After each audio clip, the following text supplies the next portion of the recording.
Well, hello. Sometimes I feel like fixing something.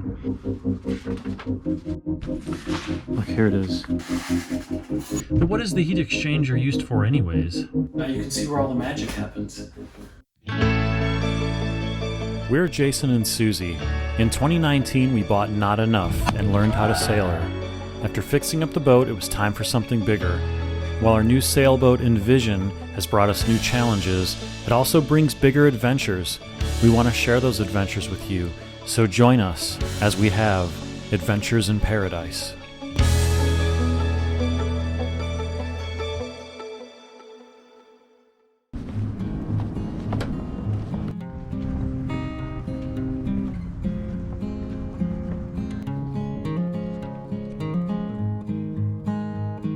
You know, you have to come to see your boat once in a while.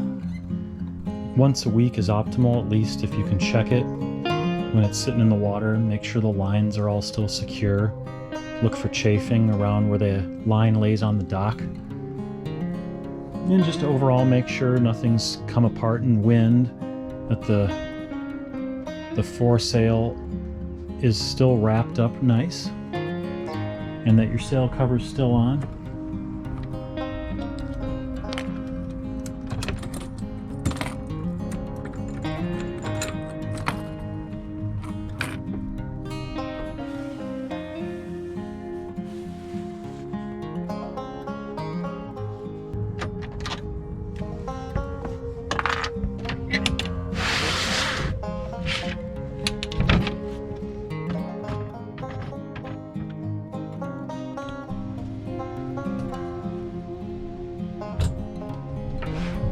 And coming down inside to make sure my fan is still on and that nothing's leaking. I check in the bilge to make sure it's dry. Nothing weird's going on in there. And also just have a look at the engine, make sure there's no water anywhere. And everything looks normal in there. Nothing's leaking abnormally or anything.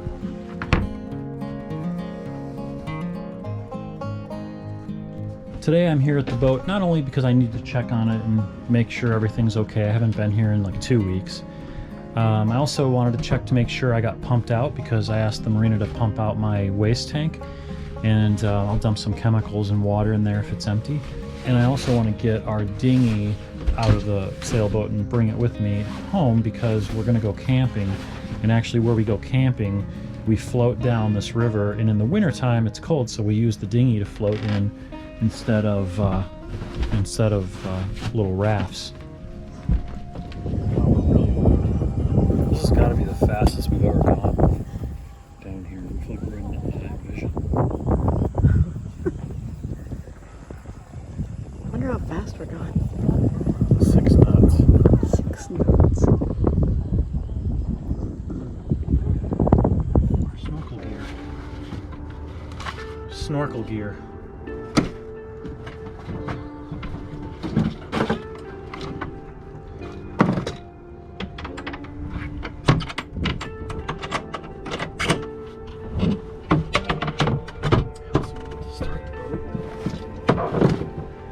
I also need to start the boat and let it idle for, I don't know, 20 minutes or so. I haven't had the boat on in a few weeks, and it's better to idle it once in a while, not let it sit too long.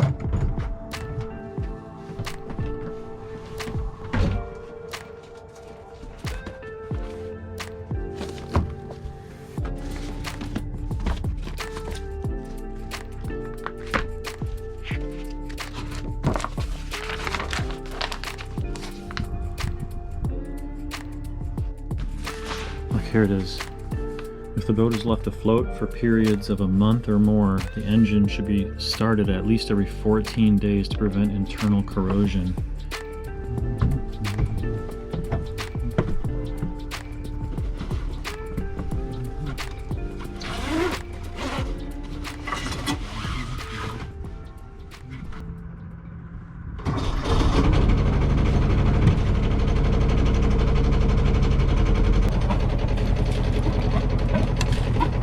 Alright, that looks normal.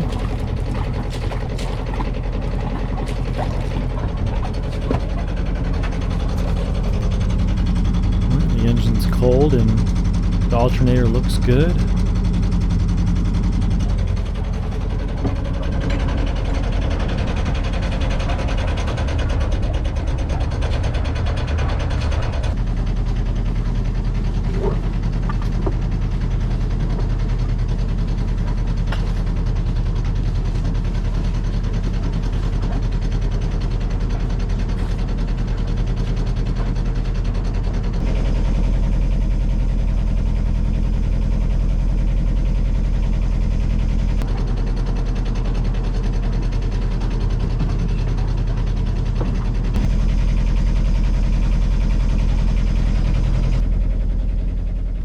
One of the other things I need to do today is to fill our fresh water tank here. And you know, it's empty. I could hear the water pump come on and it wouldn't turn off, so I know it's empty, and we wouldn't be going sailing for a couple of weeks. And I guess leaving it empty is worse than having it full because it can get moldy. So it's better to fill it up and then add the chemical to it to keep it fresh. This is the key to open the hatch outside here where I could stick the hose in, except when I went to do that, the dock water was turned off and the dock master wasn't around to figure things out, so it's still empty. You know, I always say that I'm glad I have a boat that I don't have to do too much to, and that I have a nice boat that doesn't need a bunch of little things. But sometimes I feel like fixing something. And yeah, I got an exhaust hose I need to replace and some wood outside that I could refinish, but it's nothing really that pressing, you know? It's not like I have to do it to go sailing. And I have, you know, a camper and another boat, so we kind of split our time. But when I come out here, sometimes I do feel like I want more to do. So if you're someone who likes to tinker, having an older boat that needs a bunch of things done to it, I guess that could be nice. This is my favorite place to be. So in here, on the back of the engine in here, there's this heat exchanger, and there's a zinc on it here that unscrews, and I can't get it unscrewed, and I want to hit it with my electric impact to try and get it off, but I can't really get it in there. And this needs to be cleaned out to avoid issues with it getting clogged up and things. So I just feel like it's time to refresh this whole thing. So I'm going to take this heat exchanger out of here, and I'm going to take it all apart, refinish it, show you guys what's inside, and then I'm going to refinish the outside. But what is the heat exchanger used for anyways? Well, hello. Welcome to my home studio. I brought you here to explain to you how a heat exchanger works. You see, a heat exchanger takes the...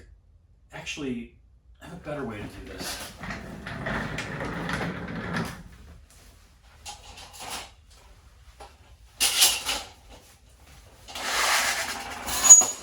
You see, does that look good right there? Can you see that? All right, now this is kind of old technology, but I had this old projector. See if I can get it to work. Oh, maybe move this just a little bit. Oh, that's pretty good. Okay, let's see if I get this thing to work.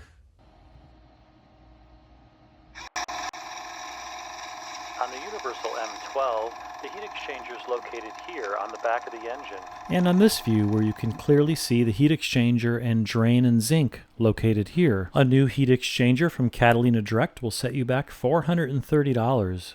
This is what the heat exchanger looks like when it's not installed. And here with the end open, you can see the two different chambers, one for coolant and one for seawater. In this view, you can see the zinc clearly visible. That's the thing I need to unscrew.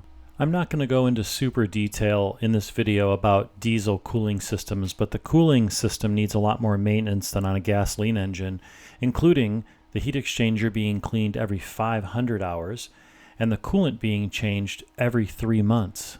The path of the seawater is through the bottom of the boat and through the seacock, then through the water pump, which makes its way to the heat exchanger itself and goes out through the back of the boat, like you've seen in some of our other videos coming out this exhaust outlet. Engine coolant, on the other hand, never leaves the boat. It goes through the heat exchanger and recycles through the block and back into the heat exchanger again.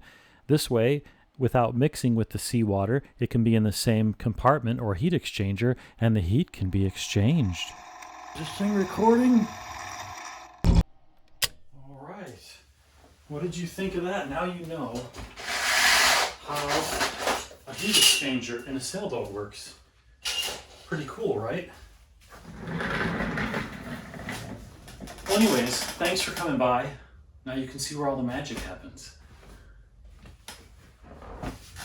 Well, it looks like the heat exchanger overhaul is going to have to wait until next time, because tomorrow is going to be beautiful and we're going sailing, so I would certainly rather do that than rebuild the heat exchanger. So today I did a lot of cleaning and teak-oiled everything, cleaned everything up real nice to get ready for tomorrow, and that's it. So until next time, thanks for watching.